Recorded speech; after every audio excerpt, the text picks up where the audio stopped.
नमस्कार प्यारे साथियों, स्वागत करते हैं आप लोग का अपने सक्सेस वे चैनल पर। तो जैसा कि आप लोगों को पता है कि अभी तक हम लोग मैथ पढ़ रहे थे, अब हम लोग का टारगेट इंग्लिश भी होगा। अगर आप इस चैनल से जुड़ते हैं तो आपको ये श्योरिटी होगी या फिर 100% ये भरोसा दिला सकते हैं कि आप इस चैनल से जुड़ करके अपनी इंग्लिश में 70 में से 70 ले सकते हैं। अभी हम लोग लगातार जो 2025 में एग्ज़ाम हो चुके हैं, उनके सेट 1 का जो 20 टिक मार्क का होता है, उसको हम लोग करा चुके हैं पहले वाले सेट का।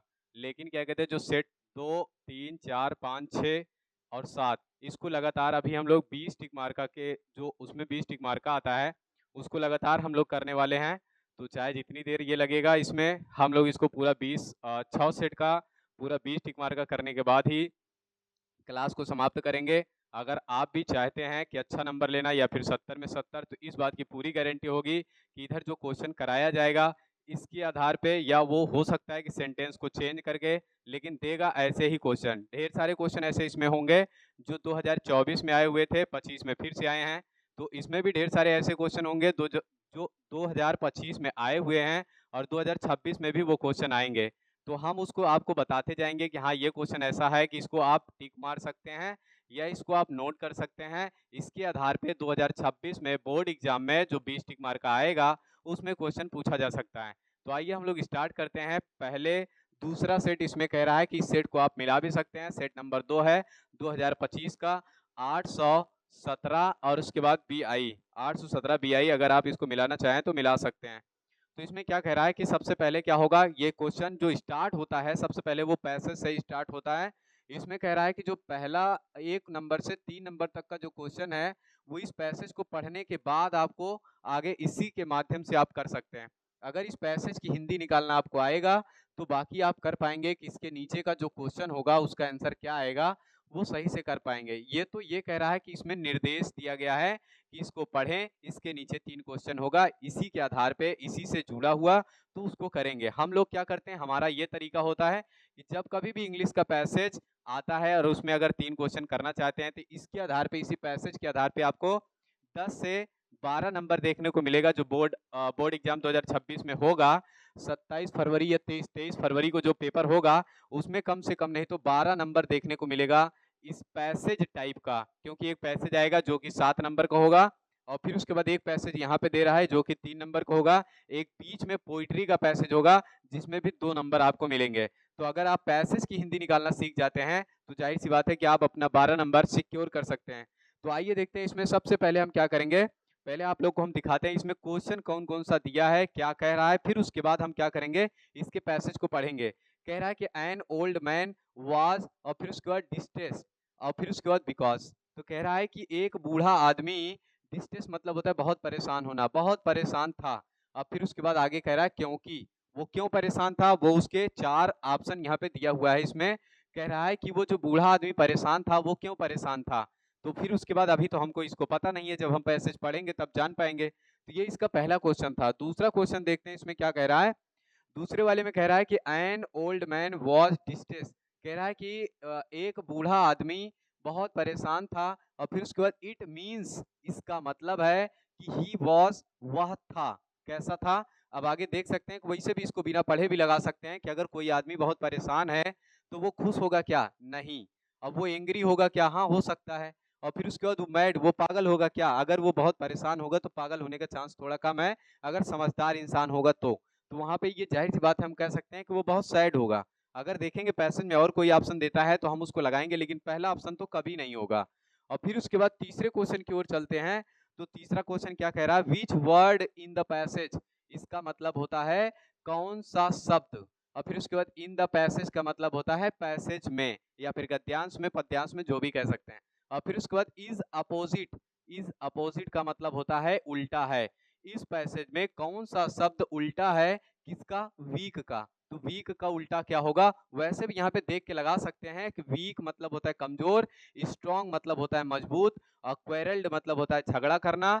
और फिर उसके बाद डिस अनटाइड का मतलब होता है कि जो जो एकत्रित ना हो, मतलब क्या कहते हैं, अलग अलग होना। और डिस्ट्रेस मतलब होता है बहुत परेशान होता है होना। इसका अगर कह सकते हैं तो यही वाला इसका आंसर होगा।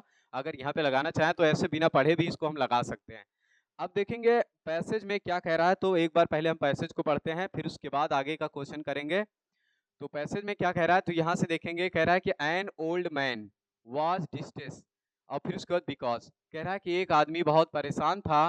बिकॉज मतलब क्योंकि, यहाँ पे इसका मतलब होगा एक आदमी, और वाज मतलब था, डिस्ट्रेस मतलब परेशान। एक आदमी बहुत परेशान था, या फिर कह सकते हैं एक बूढ़ा आदमी बहुत परेशान था।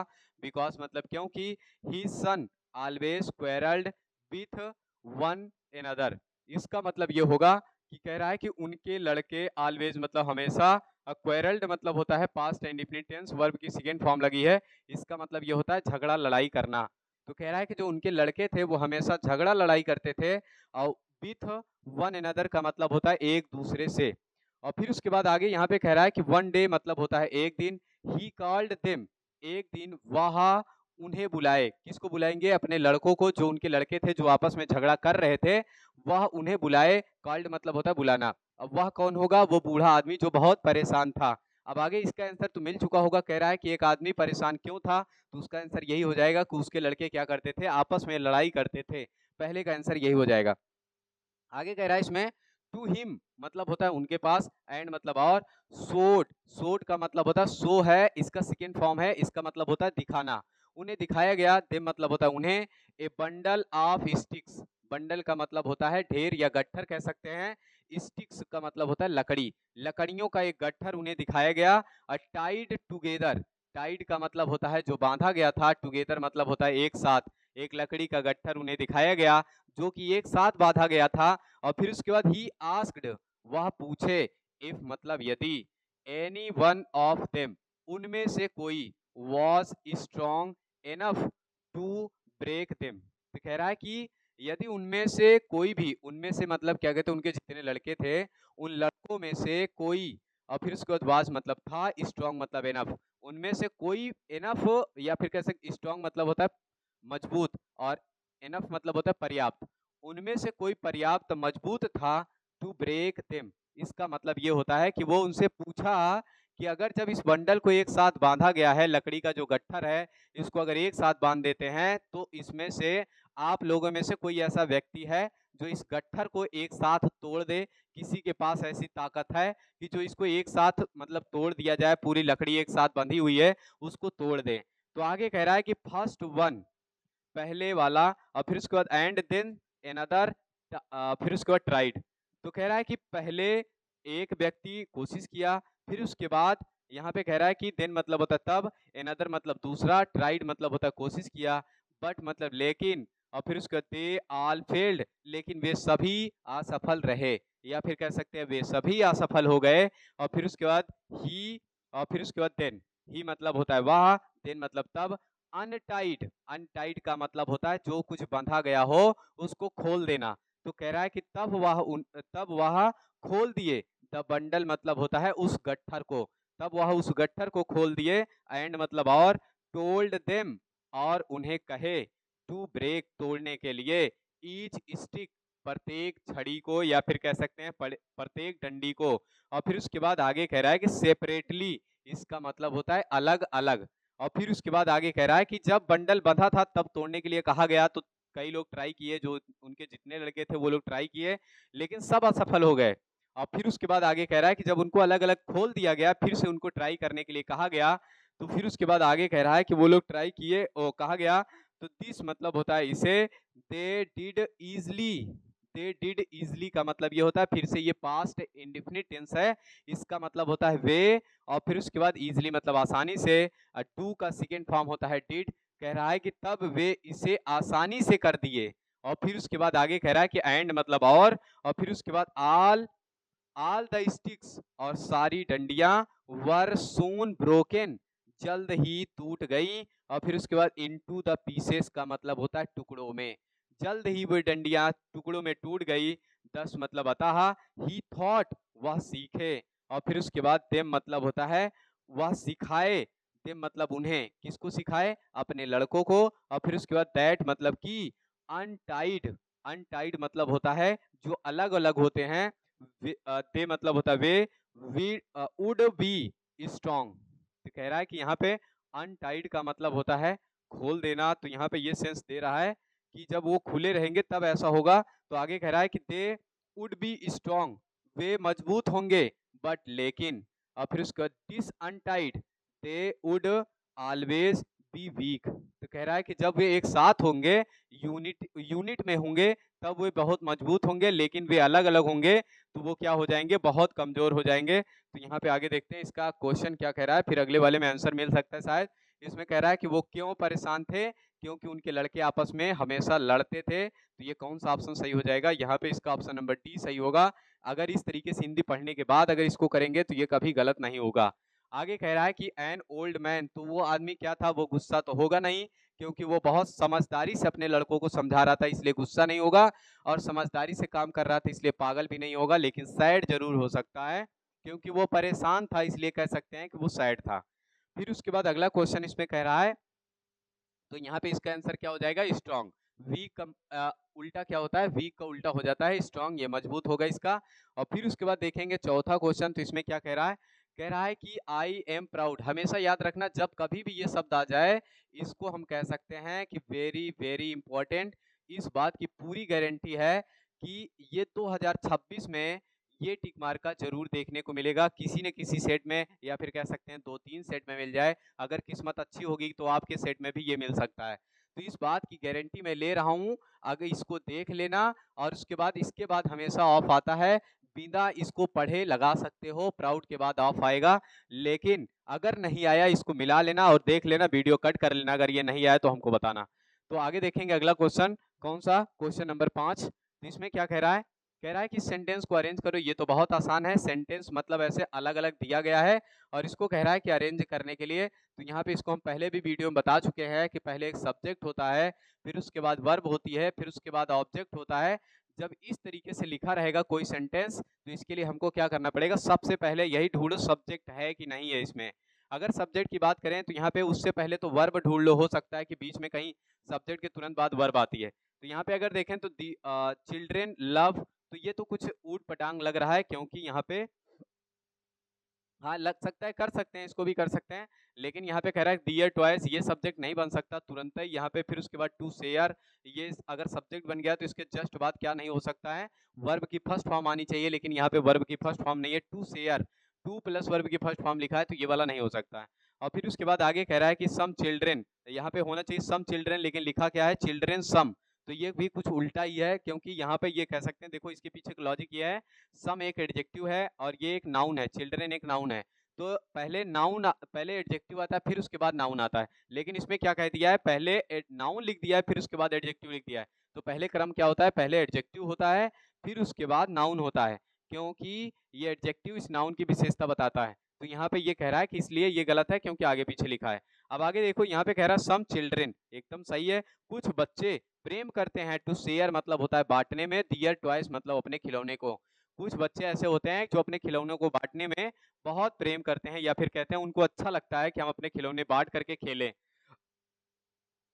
अगर यहाँ वाले पे आए तो शुद्ध हिंदी नहीं निकल पा रही होगी, इसलिए इसको हम काट देंगे। वैसे भी यहाँ पे देखो देखो, मतलब सही करने का कई लॉजिक होता है। यहाँ पे एक दियर है, दियर एडजेक्टिव होता है, जब कभी भी दियर आएगा तो ये अपने पीछे हमेशा एक नाउन लेगा। अगर इसके पीछे नाउन नहीं आता है तो समझ लेना कि ये गलत है। तो यहाँ पे ये जो दियर शब्द लिखा है, इसके तुरंत बाद देखें तो टू आया है, इसलिए ये सेंटेंस गलत हो जाता है। टू नाउन नहीं है, प्रीपोजिशन है। अगर ऐसे करते रहे तो हमको क्या नहीं करना पड़ेगा, इसकी हिंदी निकालने की जरूरत नहीं पड़ेगी। और ऐसा टेक्निक कोई भी नहीं बताएगा पूरे यूट्यूब में, मैं बता रहा हूँ कि ये चीज कोई नहीं बता पाएगा कि ये एडजेक्टिव है, उसके तुरंत बाद ये आना चाहिए। इस लॉजिक से ये सेंटेंस गलत है। हम ये नहीं कहते कि कौन सा इसमें सही है, अगर 3 गलत कर दिए तो चौथा ऑटोमेटिक सही हो जाएगा। तो इसलिए 3 गलत करने पे ढूंढा करो, और ये ना सोचा करो कि हम कौन सा सही करें। 3 अगर गलत कर लिए तो एक बचेगा जो सही वाला होगा, चौथा गलत करने की जरूरत नहीं है। नहीं तो तुम लोग 3 गलत करने के बाद कह दो कि सर हम चौथा भी गलत कर दिए, तो ऐसा नहीं करना है। हाँ, चौथा तो ऑप्शन में लगाना है, नहीं तो पता चला 4 को चारों गलत कर दिया और फिर लगाओगे कौन सा। तो ई वाला तो ऑप्शन होता ही नहीं है। तो आगे देखेंगे अगला क्वेश्चन क्या कह रहा है, यहाँ पे इसको भी याद कर लेना, जब कभी भी आगे नो सूनर दिख जाए तो यहाँ पे इसका स्ट्रक्चर होता है। 100% ये मैं बता रहा हूँ कि हो सकता है कि इससे क्वेश्चन आ जाएगा। काहे लिए बता रहे हैं, देखो इस पे बनने के क्वेश्चन 3-4 लॉजिक होते हैं। पहला, जब कभी भी ऐसा लिख दे नो सूनर, यहाँ पे अगर कभी भी लिख रहा है नो सूनर, तो इसके तुरंत बाद या तो हैड आएगा और या तो फिर यहाँ पे डिड आएगा। अगर डिड आएगा तो इसके बाद क्या आएगा यहाँ पे, सब्जेक्ट। डिड आएगा तब भी सब्जेक्ट आएगा, हैड आएगा तब भी सब्जेक्ट आएगा। डिड आएगा तो यहाँ पे वर्ब की सेकंड फॉर्म आएगी, अगर हैड आएगा तो वर्ब की थर्ड फॉर्म आएगी। इस बात का ध्यान देना। लेकिन कभी कभी इसमें ये भी गलती करता है कि इसको आगे करके इसको इधर कर देता है, तो यहाँ पे आगे पीछे इसमें भी कर देता है। तो ये लॉजिक समझते रहना। अब यहाँ पे जानना क्या है इसमें भरने के लिए, तो ये याद कर लेना कि नो सूनर के साथ हमेशा देन का प्रयोग होता है। अब वो हम लोग के साथ दो खेला खेलेंगे कि ये वाला देन लिखें कि ये वाला देन लिखें। तो समझ जाना कि कौन सा देन लिखना है। इस देन का मतलब क्या होता है, तब। और ये ध्यान दिए रहना कि इस देन का मतलब होता है तब, और इसका मतलब होता है ज्यों ही। इस देन का मतलब होता है ज्यों ही।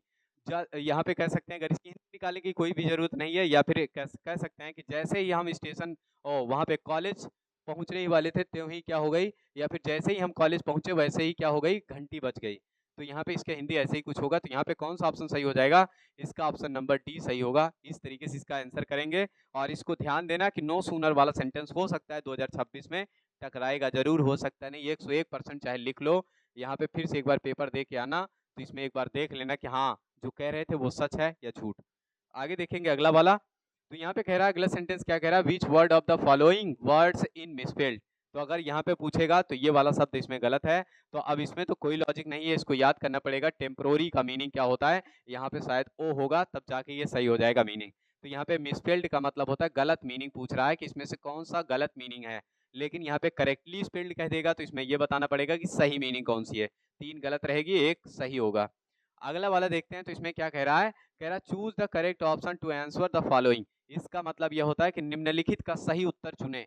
और फिर उसके बाद आगे कह रहा है कि one who can not speak, जो आदमी बोल नहीं सकता है। हम इसको बता रहे हैं कि इसको तैयार करने का जो सेंटेंस का तरीका है वो कैसे भी देगा, लेकिन अगर आप इस 120 क्वेश्चन को ढंग से अगर कर लिए तो हम गारंटी के साथ कहते हैं कि हो सकता है कि 120 में से 18, 17, 15 इतना तो 100% मैच कर जाएगा। बता दे काहे लिए, इसके पीछे का लॉजिक ये है कि अगर ये पूछ रहा है ना, इसका मतलब ये भी होगा कि अगर इसके लिए पूछ रहा है तो क्या पता इसको भी क्वेश्चन बना के पूछ सकता है।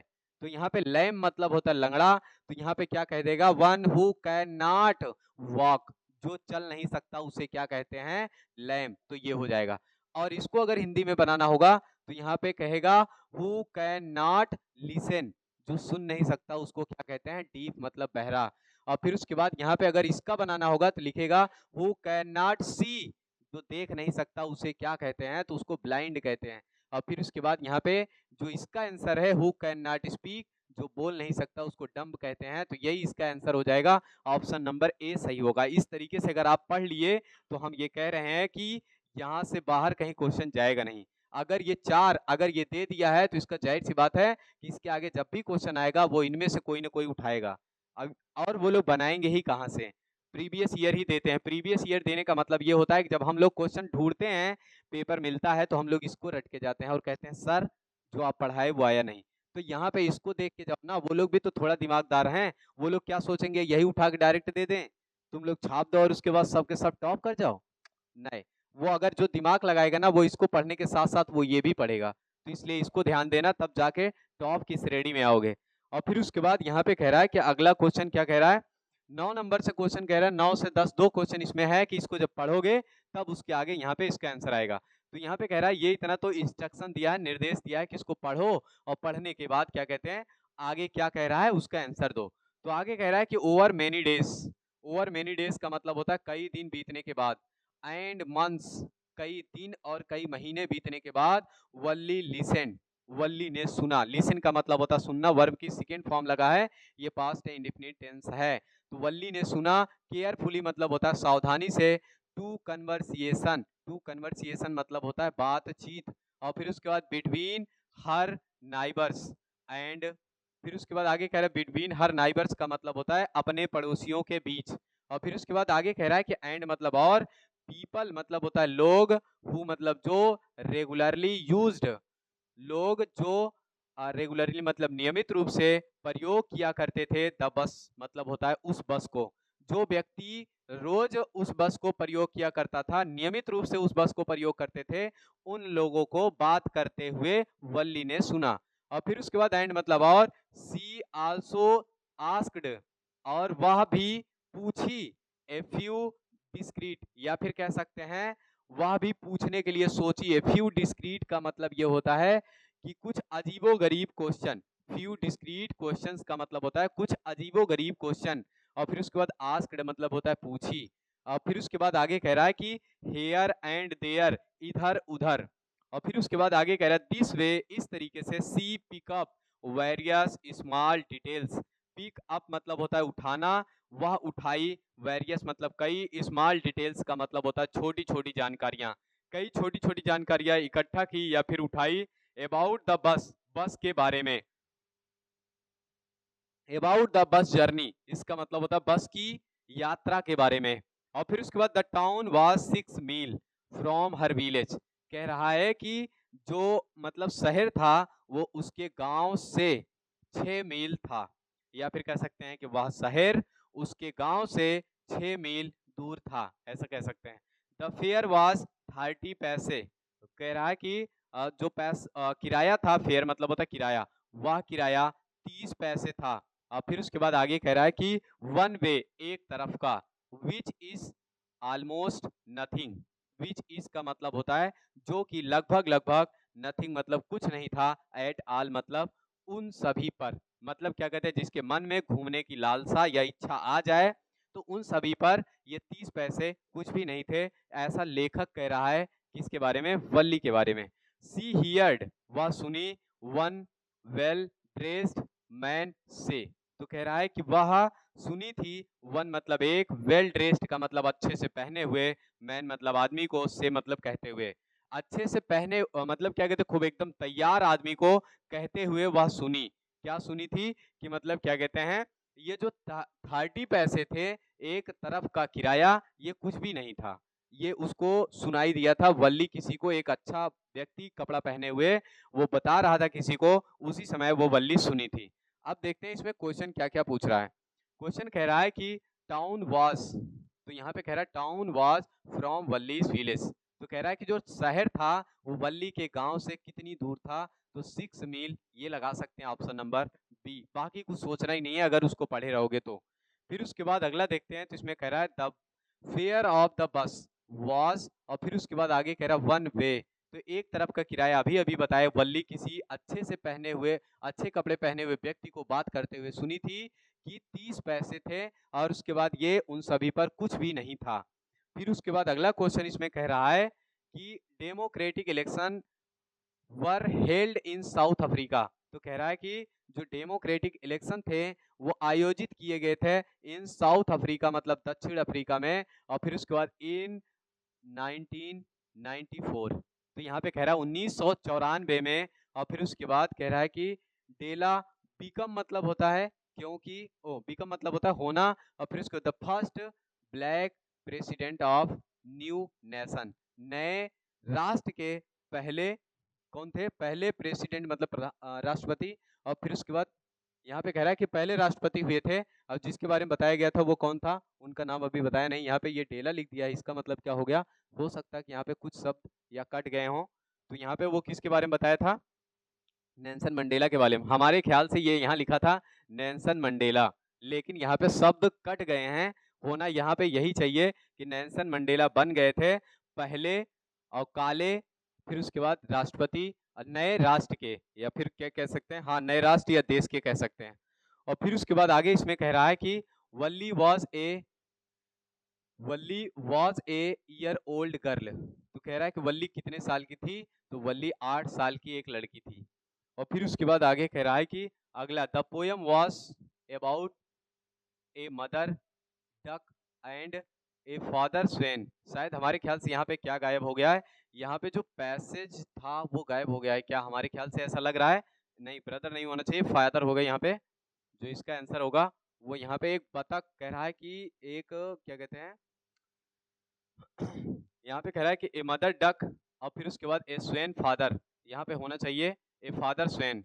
मतलब क्या कहते हैं, एक बतख और एक बतकिन की एक कहानी थी जो पोयम या फिर जिसके बारे में ये कह रहा है। तो यहाँ पे यही आंसर हो जाएगा। हो सकता है कि यहाँ पैसेज गायब हो गया हो, ना टाइप हुआ हो। तो आगे कह रहा है कि सम पीपल से दैट, कुछ लोग कहते हैं, हाँ शायद यही हो गया है। तो आगे कह रहा है सम पीपल से दैट, कुछ लोग कहते हैं, दैट मतलब कि द वर्ल्ड विल एंड, कुछ लोग कहते हैं कि संसार समाप्त होगा इन द फायर और फिर उसके बाद एंड किसमें किसमें कहे थे, कुछ लोग कहते हैं कि फायर एंड आइस था, कुछ लोग कहते हैं कि संसार किसमें समाप्त होगा, बर्फ में, और कुछ लोग कहते हैं कि संसार किसमें समाप्त होगा, आ, आग में। तो यहाँ पे आग वाला ऑप्शन दिया है लेकिन आइस वाला ऑप्शन नहीं दिया है, तो अगर आइस वाला ऑप्शन दिया होता तो दोनों देता, फायर एंड आइस, लेकिन यहाँ पे कुछ लोग कह रहे हैं कि इसमें समाप्त होता है, कुछ लोग कहते हैं क्या, आइस में, तो आइस वाला ऑप्शन नहीं दिया है। तो आगे देखेंगे फिर उसके बाद अगला, तो इसमें क्या कह रहा है,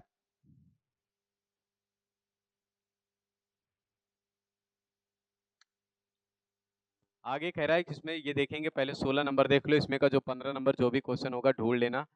तो आगे कह रहा है कि when the thief awoke the next morning, जब चोर अगली सुबह उठा, तो फिर उसके बाद आगे कह रहा है ही फाउंड, वह पाया, वह क्या पाया, वह पाया कि Anil had made the T, कि अनिल चाय बना चुका था। कि चोर जब अगली सुबह उठा तो वो पाया कि मतलब क्या कहते हैं, अनिल चाय बना चुका है या फिर बना चुका था। तो यहाँ पे चोर कौन था, एक क्वेश्चन ये भी पूछता है, तो चोर था हरी सिंह, तो इसलिए इसको भी याद रखना, हरी सिंह जब अगली सुबह उठा तो अनिल उसके लिए चाय बना चुका था। फिर उसके बाद अगला क्वेश्चन इसमें कह रहा है, अगले क्वेश्चन में कह रहा है कि एट हार्वर्ड मेडिकल स्कूल, और फिर उसके बाद रिचर्ड एब्राइट, फिर उसके बाद बिगेन एक्सपेरिमेंट्स। तो कह रहा है कि इस स्कूल पर जो रिचर्ड एब्राइट थे वो बिगेन एक्सपेरिमेंट्स मतलब कह रहा है कि अपने प्रयोगों को शुरू कर दिए थे, क्योंकि बिकॉज मतलब होता है क्योंकि, ही, और फिर उसके बाद वांटेड, वह चाहते थे, क्या चाहते थे, ही, और फिर उसके बाद टू टेस्ट हिज थ्योरी, वह अपने थ्योरी मतलब होता है अपने सिद्धांत को सिद्ध करना चाहते थे, या फिर कह सकते हैं कि जांच करना चाहते थे, अपने सिद्धांत की जांच करना चाहते थे। और फिर उसके बाद आगे कह रहा है कि इसमें 18 नंबर में कह रहा है कि भोलीज फादर रामलाल हैड, तो कह रहा है कि जो भोली के पिताजी रामलाल थे उनके पास थे, उनके पास क्या थे, अब कह रहा है कि 4 सन्स एंड 3 डाटर्स, उनके 4 लड़के और 3 लड़कियां थी, हैं, 4 सन्स एंड 3 डाटर्स, हाँ सही है, यही सही होगा। फिर उसके बाद अगला क्वेश्चन इसमें कह रहा है कि 19 नंबर, इसमें क्या कह रहा है, ट्रिकीज एक्चुअल प्रॉब्लम्स वाज, कह रहा है कि जो ट्रिकी की, या अगर कभी एपोस्ट्रोफी एस लगा देता है इसका मतलब का के की होता है, तो कह रहा है ट्रिकी की एक्चुअल मतलब वास्तविक समस्या थी, अब क्या थी, मॉल्ट्यूशन या फीवर, फीवर वगैरह उसको नहीं हुआ था, omitting because of excess food, मतलब क्या कहते हैं पलटी हो रही थी ज्यादा खाना खाने की वजह से, उसको मलेरिया भी नहीं हुआ था। और फिर उसके बाद अगला क्वेश्चन कह रहा है, ये 20वां, कह रहा है कि in the story the necklace, और फिर उसके बाद the necklace that was lost, यहाँ पे ये नहीं होगा, जो कह रहा है कि वो जो हार था वो खोया हुआ था, किस चीज का था, तो वहां पे ये कह सकते हैं the necklace was of artificial diamonds, तो यही इसका आंसर हो जाएगा। ये 20 क्वेश्चन समाप्त हुआ। अब देखेंगे अगला 20 क्वेश्चन अगले सेट का। आइए देखते हैं सेट नंबर अगला 2 सेट हो गया है, अब देखेंगे हम लोग तीसरे सेट में कितने क्वेश्चन करने वाले हैं, फिर से हम लोग 20 क्वेश्चन करने वाले हैं। तो यहाँ पे ये जो कह रहा है कि आगे देखेंगे, सबसे पहले यहाँ पे देखो कि जो पैसेज दिया है स्टार्टिंग यहीं से होती है, पैस मिला लेना, इसका सेट नंबर होगा 817 बीजे।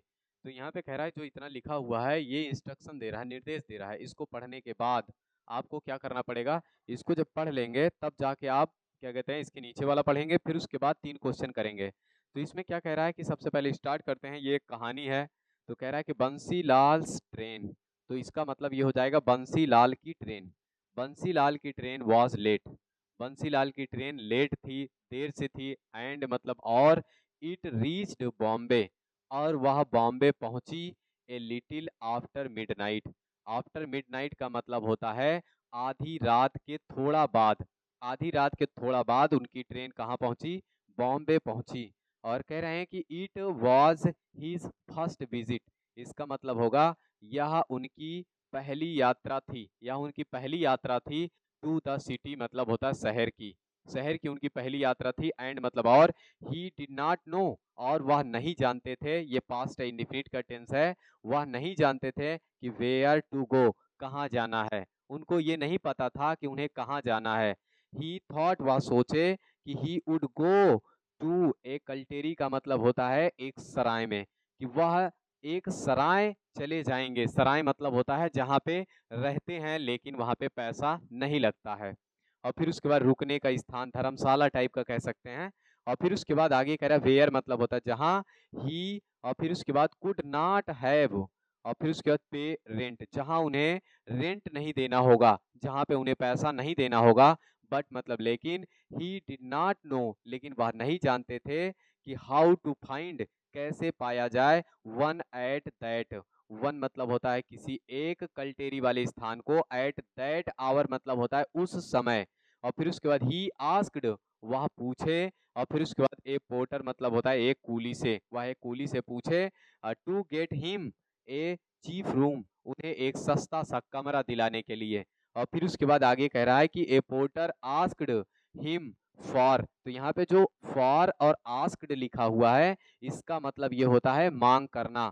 कूली उनसे मांग किया, और फिर उसके बाद 3 रुपीज मतलब होता है 3 रुपए। और फिर उसके बाद to take him to one, किसी एक कल्टेरी वाले स्थान या फिर कहीं ले जाने के लिए। और फिर उसके बाद आगे कह रहा बट मतलब लेकिन, Bansilal wave him away, wave मतलब होता है हिलाना, वेव अवे मतलब होता है सिर हिला के दूर चले जाना। तो यहाँ पे कह रहा है कि बंसीलाल उन्हें फिर उसके बाद सिर हिलाकर मना कर दिए, और फिर उसके बाद walked out of the station, और स्टेशन से बाहर चले गए। वॉक आउट का मतलब होता है बाहर जाना, ऑफ द स्टेशन मतलब होता है स्टेशन से। ही वंडर्ड, ही वंडर्ड थ्रू, वंडर मतलब होता है भटकना, वह भटके, थ्रू द स्ट्रीट का मतलब होता है गलियों के माध्यम से, वह गलियों के माध्यम से भटके।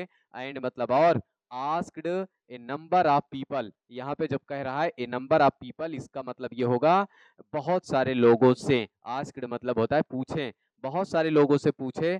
बट मतलब लेकिन, कुड नॉट फाइंड लेकिन नहीं पाए, a room cheap enough for him, उनके लिए पर्याप्त सस्ता एक कमरा, लेकिन वो नहीं पाए उनके लिए पर्याप्त एक सस्ता कमरा। मतलब क्या कहते हैं, जैसे अपने आदमी अपने हिसाब से रूम ढूंढता है, तो उसी हिसाब से वो कह रहे हैं कि ऐसा रूम उनको नहीं मिला। ही सिट डाउन, सीट का सेकेंड फॉर्म होता है सैट डाउन, वह बैठ गए ऑन द पार्क बेंच। और फिर उसके बाद द पार्क बेंच का मतलब होता है पार्क के एक बेंच पर। और टू थिंक सोचने के लिए, ऑफ वाट मतलब होता है कि क्या, ही शुड डू नेक्स्ट उन्हें आगे करना चाहिए, उन्हें क्या आगे करना चाहिए ये सोचने के लिए वो बेंच पर बैठ गए। और फिर उसके बाद ही वॉज वेरी टायर्ड, वह बहुत थके हुए थे। एंड मतलब और, फेल स्लीप, फेल ए स्लीप का मतलब होता है वह सो गए। और फिर उसके बाद ऑन द बेंच मतलब उस बेंच पर। और फिर उसके बाद ही ए वॉक अप, यहाँ पे इसका मतलब होगा वह उठे, द नेक्स्ट मॉर्निंग अगली सुबह। और फिर उसके स्टफ इन एवरी लिम्ब, प्रत्येक अंग में ढेर सारे पदार्थ या फिर कुछ भी कह सकते हैं कि भरे हुए थे। और बट मतलब लेकिन, ही स्माइल्ड वह हंसे। और फिर उसके बाद आगे यहाँ पे तो छिप गया है। और फिर उसके बाद रियलाइज्ड वह महसूस किए, दैट मतलब की। और फिर उसके बाद it was the cheapest nights, और फिर उसको लोडिंग, तो यहाँ पे कह रहा है कि यह थी सबसे सस्ती रात। लोडिंग से मतलब होता है बोरिया बिस्तर के साथ, उनकी बोरिया बिस्तर के साथ यह सबसे सस्ती रात थी। दैट मतलब होता जो ही हैड एवर हैड, जिससे वो कभी मुलाकात कर पाते, या फिर जो कभी वो ऐसा सोने के लिए उनको मिलता। आगे देखेंगे तो यहाँ पे इसका आंसर क्या कह रहा है, इसका क्वेश्चन क्या कह रहा है, पहले ये तो इतना पढ़ चुके। आगे कह रहा है Bansi Lal could not get any, और फिर उसके accommodation for the night as, तो आगे कह रहा है कि बंसीलाल को कोई भी एकोमोडेशन का मतलब होता है जान पहचान, या फिर कह सकते हैं कहीं रहने के लिए उनको वो नहीं किया गया, लिवा नहीं जाया गया। तो आगे कह रहा है कि मतलब कहीं ऐसी उनकी उनको कोई जगह नहीं मिली। और फिर उसके बाद फॉर द नाइट उस रात को, एज मतलब होता है के रूप में, अब किसके रूप में नहीं मिली। तो फिर उसके बाद कह रहा है कि all hotels in the city, all hotels in the city were closed, नहीं सारे सब कुछ बंद हो गए थे, तो ऐसा नहीं है। All the hotel rooms were booked, ये भी नहीं था। और फिर उसके बाद आगे कह रहा है hotels were too expensive for him to afford, मतलब कह रहा है कि होटल बहुत महंगे थे उनके लिए। तो आगे देखते हैं अगला, ही wanted to spend the night in open, यहाँ पे वो कह रहे हैं कि वो खुले में रात बिताना चाहते थे, नहीं यही था कि उनके लिए होटल होटल बहुत महंगा था, उनके पास इतना पैसा नहीं था। वो सोचते थे कि बहुत आसानी से हमको क्या मिल जाए, कि मतलब क्या कहते हैं रहने की जगह मिल जाए। अब वो खुले में रहना नहीं चाहते थे, बल्कि क्या कहते हैं वो बहुत थक चुके थे। वो जैसे ही वहां पे बेंच पे बैठे वैसे ही सो गए। तो इसलिए, लेकिन वो हवा में नहीं सोना चाहते थे, खुले में नहीं सोना चाहते थे। इसका ऑप्शन सी होगा। आगे देखते हैं अगला वाला। इसमें क्या कह रहा है, कल्टेरी का मतलब क्या होता है? तो इसका मतलब ये होता है ए रोड साइड इंट्री, नहीं ईटरी, मतलब क्या कहते हैं, सड़क के बगल एक खाने का स्थान, नहीं। तो ए हाईवे होटल, नहीं ये भी नहीं होगा। ए एक्सपेंसिव होटल, ये भी नहीं होगा। ए फ्री रेस्टिंग प्लेस, ये होगा। वो कह रहा है इसका मतलब ये होता है कि एक ऐसा स्थान जहाँ पे कि मतलब क्या कहते हैं, बिना पैसा दिए रहा जाए, तो उसको बोलते हैं कल्टेरी। तो आगे देखते हैं अगला ऑप्शन क्या कह रहा है। तो अगला क्वेश्चन इसमें कह रहा है कि porter refused to help Bansilal because. तो कह रहा है कि जो कूली था वो मना कर दिया, रिफ्यूज्ड मतलब मना करना होता है, वो मना कर दिया टू हेल्प मदद करने से बंसीलाल की। जो कूली था वो बंसीलाल की मदद करने से मना कर दिया, बिकॉज मतलब क्योंकि। और फिर उसके बाद he was rude to porter, वो पोर्टर से गलत व्यवहार किए नहीं। He had no previous acquaintance, previous मतलब होता पिछला, इक्वेंटेंस मतलब जान पहचान। कह रहा है कि उनकी पिछली कोई जान पहचान नहीं थी विद द पोर्टर मतलब पोर्टर से। तो ये भी ऑप्शन गलत है। आगे कह रहा है he speak language, he spoke language which the porter could not understand, क्या वो ऐसी भाषा बोल दिए जो कि कूली समझ नहीं पाया? ऐसी बात नहीं है। ही रिफ्यूज टू पे द पोर्टर एनी टिप, वो पोर्टर को 1 रुपए भी नहीं देना चाहते थे, इसलिए कूली उनको उनकी मदद करने से क्या कर दिया, इनकार कर दिया। तो यही ऑप्शन इसका सही होगा, ऑप्शन नंबर डी। तो आगे देखेंगे अगला वाला। चौथे में क्या कह रहा है, तो आगे कह रहा है कि द बॉयज बिफोर, और फिर उसके बाद इंटर द क्लास। हमेशा याद रखना जब कभी भी बिफोर दे दे तो यहाँ पे 2 जगह खाली स्थान देगा। अगर बिफोर से पहले खाली स्थान दे रहा है और वहां पे सहायक क्रिया आनी चाहिए, तो वहां पे हैड वर्ब की थर्ड फॉर्म आएगी। अगर बिफोर के बाद देता है तो यहाँ पे वर्ब की सेकेंड फॉर्म आएगी, हमेशा याद रखना। ये इसको हमेशा से याद रखना। इस पे 100% भी कह सकते हैं, चाहे तो लिख लो यहाँ पे, इस पे भी क्वेश्चन आएगा, आएगा ही आएगा। 101% कह सकते हैं कि ये क्वेश्चन आएगा ही आएगा, क्योंकि यहाँ पे बिफोर दे रहा है और अगली बार भी आया था, इसके पिछली बार भी आया था। तो यहाँ पे जो इधर सहायक क्रिया होगी वो हैड वर्ब की थर्ड फॉर्म होगी, लेकिन इसके जो आगे होगी वो वर्ब की सेकेंड फॉर्म होगी। इस तरीके से यहाँ पे भी क्वेश्चन आएगा, इसको याद करना। ये मत याद करना कि इंटर्ड यही सब दिया रहे, ये जरूर याद करना कि बिफोर के इधर कौन सा सहायक क्रिया थी, बिफोर के इधर कौन सी सहायक क्रिया थी, यही दोनों को हम इसी बात की गारंटी ले सकते हैं। अगला क्वेश्चन देखेंगे। तो अगला क्वेश्चन देखो, फिर से ये कह रहा है, अभी दूसरे सेट में हम तुम लोग को दिखाए थे, सेट 2 में कौन सा आया था, प्राउड के बाद क्या आता है। अभी सेट 3 में दिखा रहे हैं, सेट 3 में भी ये क्या आया है, सेट 3 में प्राउड के बाद क्या आता है, ऑफ आता है। तो यहाँ पे याद रखना। और फिर से बता दे रहे हैं, ये भी 101% ये उम्मीद है कि पेपर में 2026 में ये भी आएगा। और फिर उसके बाद आगे देखते हैं अगला वाला क्वेश्चन। तो आगे कह रहा है ही spent a lot of money. तो आगे कह रहा है कि ए लॉट ऑफ मनी, और इसमें कह रहा है कि identify the word money, money को पहचान के बताइए वो क्या है। अगर इसकी बात करता तो ये प्रोनाउन है, इसकी बात करता तो ये वर्ब है, और इसकी बात करता तो ये आर्टिकल है, और इसकी बात करता तो इसको हम नाउन या प्रोनाउन या एडजेक्टिव कह सकते हैं, और इसकी बात करता प्रीपोजिशन है, इसकी बात करेगा तो ये नाउन है। इस तरीके से अगर सेंटेंस को करेंगे तो आगे वो चाहे ये पूछे, चाहे 2026 में ये पूछ ले, चाहे जो पूछेगा वो तुम कर पाओगे अगर इस वीडियो से आप जुड़े रहेंगे तो। बाकी अगर ऐसे वीडियो से जुड़ते हैं और ऐसे लोगों से पढ़ते हैं जो ये कहते हैं कि हम बस केवल टॉप कराएंगे, वो केवल तुमको ये बता के चले जाएंगे कि ये नाउन है, बाकी वो जो सब हम बता रहे हैं ये कोई नहीं बताएगा कि इसके इधर जो पूरे सेंटेंस में लिखे हुए हैं, ये पूरे सेंटेंस में कौन सा शब्द कहाँ पे यूज हुआ है। अगर प्रोनाउन की बात करेंगे तो ये ऑप्शन सही हो जाएगा, ही की बात करता तो ये सही हो जाता। एडजेक्टिव, अगर एडजेक्टिव की बात करेंगे तो हो सकता है ये सही हो जाता। और फिर उसके बाद या तो ए भी एडजेक्टिव के रूप में काम करता है, डिटरमाइन के रूप में। और फिर उसके बाद यहाँ पे वर्ब की बात करेंगे तो स्पेंड सही हो जाएगा। तो इसलिए यहाँ पे अभी मनी की बात कर रहा है तो ऑप्शन नंबर ए सही हो जाएगा। और फिर उसके बाद आगे देखेंगे अगला question, which of the following words in misspelled. तो यहाँ पे भी बताए थे, बहुत तगड़ा लॉजिक बताए थे कि जब कभी भी सी आता है तो सी के बाद हमेशा ई आएगा, लेकिन अगर सी के बाद ई नहीं देता है तो समझ लेना वो मीनिंग गलत है। सी के बाद ई तब आता है या फिर आई तब आता है सी के बाद, यहाँ पे कब आएगा, जब यहाँ पे सी ना रहे, सी एच रहे, तो यहाँ पे पहले आई आएगा फिर ई आएगा। अगर यहीं पे देख लें तो यहाँ पे देखो सी लिखा है, सी के बाद क्या नहीं आया है, ई नहीं आया है, पहले आई दे दिया है, तो इसलिए यही शब्द गलत होगा। मिसस्पेल्ड पूछा है तो यहाँ पे ये गलत मीनिंग पूछा है। ये तरीके से अगर याद करोगे तो याद करने की जरूरत नहीं पड़ेगी, डायरेक्टली आपका ये सही होगा। फिर उसके बाद देखेंगे अगला वाला। तो इसमें अगला क्वेश्चन क्या कह रहा है, अरेंज द, मतलब क्या कहते हैं, ये सेंटेंस जो है इसको अरेंज करना है, लेकिन वो कहाँ से कहाँ तक यहाँ पे दे रहा है, इंस्ट्रक्शन, यहाँ तक इंस्ट्रक्शन है, बाकी इसके आगे सेंटेंस शुरू हो गया है, तो यहाँ से ये सेंटेंस शुरू है। तो इसमें देख लो चारों में से किसकी हिंदी बहुत सही निकल जा रही है, क्योंकि जब कोई भी सेंटेंस होता है तो वो सेंटेंस बीन से शुरू नहीं होता है। पहली बात कह देंगे कि बीन से सेंटेंस शुरू नहीं होता है। और दूसरी बात यहाँ पे कह रहा है कि पहले सहायक क्रिया आती है फिर उसके बाद नाट आता है, तो इसलिए ये भी गलत हो जाएगा। और फिर उसके बाद अगर आगे देखेंगे तो सबसे पहले क्या आता है, सहायक क्रिया आती है। देखो सहायक क्रिया यहाँ लिख दिया है, फिर नॉट यहाँ कर दिया है, तो इसलिए ये भी गलत हो जाएगा। एक ऑप्शन बचा लास्ट वाला। हम इसमें कुछ कहेंगे ही नहीं कि तुम इसकी हिंदी निकालो और फिर उसके बाद तब जाके इसको बताओ कि कौन सा सही होगा। अगर इस तरीके से कर दिए तो कभी गलत नहीं होगा सेंटेंस। यहाँ पे देखो है सहायक क्रिया है, लेकिन इसके बाद नाट आना चाहिए, लेकिन यहाँ पे पहले ही नाट दे दिया है। यहाँ पे देखेंगे हैज इधर आ गया है, फिर से यहाँ पे नॉट इधर दे दिया है, तो पहले क्या आता है, पहले सहायक क्रिया आती है फिर उसके बाद नाट आता है। तो आगे इस वाले में भी यही कंडीशन किया है, तो इसलिए ये ऑप्शन 3 गलत हो जाएंगे, चौथा इसका सही होगा। तो ये क्वेश्चन नंबर 8 था। आगे देखेंगे 9 नंबर। इसमें क्या कह रहा है, तो यहाँ तक इंस्ट्रक्शन है, यहाँ तक इसका इंस्ट्रक्शन है कि इसमें पढ़ो और उसके बाद क्या कहते हैं, इसके नीचे जो भी दिया है उसको करो।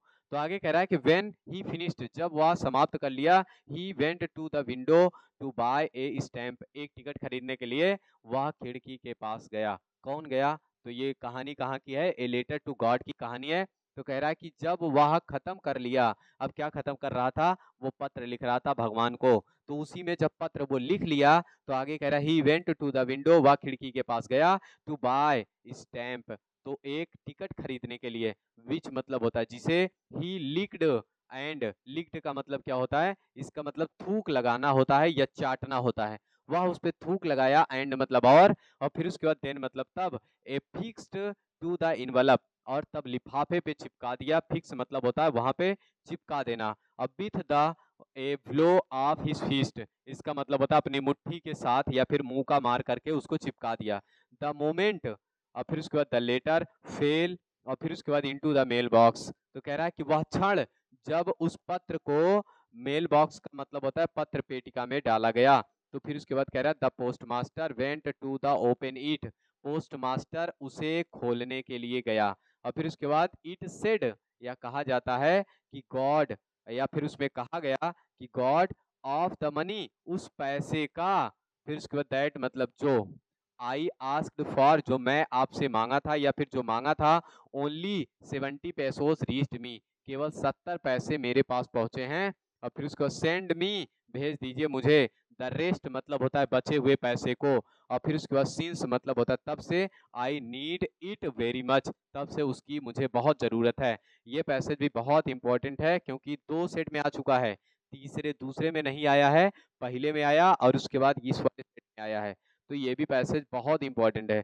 तो फिर उसके बाद आगे चलते हैं, अगला वाला पैसेज, अगला क्वेश्चन इसमें क्या कह रहा है, the moment the letter fell into the mail box, who went to open it, कह रहा है कि वह क्षण जब पत्र को मेल बॉक्स में डाला गया तो कौन खोलने के लिए उसे गया था, तो उसको खोलने के लिए पोस्ट मास्टर गया था। इसका ऑप्शन नंबर बी हो जाएगा, तो यहाँ पे ये वाला इसका आंसर सही होगा। फिर उसके बाद अगला क्वेश्चन देखते हैं, तो इसमें क्या कह रहा है, how much money did Lencho get, कितने पैसे लेंचो को मिले थे, तो वो 70 पैसोस लेंचो को मिले थे, मतलब 70 पैसे लेंचो को मिले हुए थे। फिर उसके बाद अगला देखेंगे, तो इसमें कह रहा है कि what did Lencho think the post office employees, तो कह रहा है कि क्या लेंचो सोचता था of the post office employees, का मतलब होता है पोस्ट ऑफिस मतलब डाकघर के कर्मचारियों के बारे में वो क्या सोचता है, या डाकघर के कर्मचारियों के बारे में लेंचो क्या सोचता है। तो आगे वो कहता है उनको कि बंच ऑफ क्रूक्स, वो बेईमानों का एक समूह है। तो यहाँ पे ये कह रहा है, इसका आंसर ये हो जाएगा। फिर उसके बाद आगे कह रहा है कि अकॉर्डिंग टू मंडेला, मंडेला के अनुसार what is the greatest wealth of the nation, एक राष्ट्र का सबसे अच्छा या फिर कह सकते हैं सबसे बड़ा धन क्या है, तो वहां पे मंडेला के अनुसार सबसे बड़ा धन उस राष्ट्र के लोग हैं, उस देश के लोग हैं। और फिर उसके बाद आगे कह रहा है कि who is the author of first flight, तो इसका हो जाएगा लैम ओ फ्लैहर्टी, लैम ओ फ्लैहर्टी, इसका यही आंसर हो जाएगा पहला वाला। तो फिर उसके बाद अगला क्या कह रहा है, ये इतना क्या दिया है, इसमें ये इंस्ट्रक्शन दे दिया है, तो इसका मतलब यहाँ पे इसको पढ़ो और उसके बाद फिर यहाँ पे ये पोइट्री की एक 4 लाइन की कविता है। तो इसमें कह रहा है कि हैज़ गिवन माय हार्ट, मेरे हृदय को दिया गया है ए चेंज ऑफ मूड, मनोदशा का एक बदलाव, और फिर उसके बाद एंड मतलब और, सेव सम पार्ट और कुछ हिस्से को बचा लिए, ऑफ ए डे मतलब एक दिन के हिस्से को बचा लिया गया, आई हैड र्यूड मैं बहुत उदास था। और फिर उसके बाद आगे देखो, इसमें इसके आधार पे क्वेश्चन पूछा है। तो यहाँ पे कह रहा है कि what was the effect of the fall of dust of snow on the poet, poet के सिर पर बर्फ के धूल के कण, यहाँ पे बर्फ के धूल के कण होंगे, बर्फ के धूल के कण, ऑफ द फॉल का मतलब होता है गिरने, का प्रभाव क्या था। तो वहां पे वो कह सकते हैं उनके गिरने का प्रभाव ये था, चेंज हिज मूड, उनकी मनोदशा बदल गई। तो जब उनके सिर पर धूल के कुछ बर्फ के धूल के कुछ कण गिरे तो उनके मनोदशा उनकी बदल गई। तो यहाँ पे अगला कह रहा है कि ये 15 नंबर क्वेश्चन है, what was saved for the poet, poet के हिसाब से क्या बचा लिया गया। तो यहाँ पे कह रहा है कि क्या अब बचाया गया, और फिर उसके बाद फॉर द पोएट मतलब कवि के लिए। तो यहाँ पे कह सकते हैं some part of the day, दिन का कुछ हिस्सा बचाया गया कवि के अनुसार। और फिर उसके बाद अगला कह रहा है कि मिस पम्फ्रेस वॉज ए, तो यहाँ पे कह सकते हैं मिस पम्फ्रेस कैसी लेडी थी, एक रिच लेडी थी, पुअर लेडी तो कह नहीं सकते, सेल्फिश नहीं कह सकते, जेंटली भी नहीं कह सकते। और फिर उसके बाद देखेंगे 17 नंबर, इसमें क्या कह रहा है, who was the thief in the story, तो कह रहा है कि कहानी में चोर कौन था, तो कहानी में चोर हरि सिंह था। तो यहाँ पे ये जान सकते हैं, इसको जब कहानी पढ़ेंगे तो आपको पता चल जाएगा कहानी में चोर कौन था, हरि सिंह थे। और फिर उसके बाद who was the mid night visitor of the story, तो कह रहा है कि कहानी के रात्रि की विजिटर मतलब होता है चलने वाला या फिर यात्रा करने वाला, रात में यात्रा करने वाला कौन था, द मिड नाइट विजिटर। हम कह रहा है कि रात्रि में चलना या यात्रा करना, तो उसमें मैक्स इस कहानी में क्या थे, रात्रि को चलने वाले थे। और फिर उसके बाद आगे कह रहा है कि अगला क्वेश्चन इसमें क्या कह रहा है, अगले क्वेश्चन में कह रहा है कि वेयर वाज एब्राइट बर्न इन, तो कह रहा है कि एब्राइट का जन्म कहाँ हुआ था, ये पूछ रहा है एब्राइट का जन्म कहाँ हुआ था। तो एब्राइट का जन्म अमेरिका के रीडिंग में हुआ था। तो यहाँ पे ऑप्शन नंबर इसका सी हो जाएगा। और फिर उसके बाद आगे कह रहा है कि Matilda always remained, Matilda always remained unhappy. ये इसका 20 क्वेश्चन पूरा हुआ। फिर उसके बाद अब हम लोग देखेंगे सेट नंबर 4 का 20 क्वेश्चन।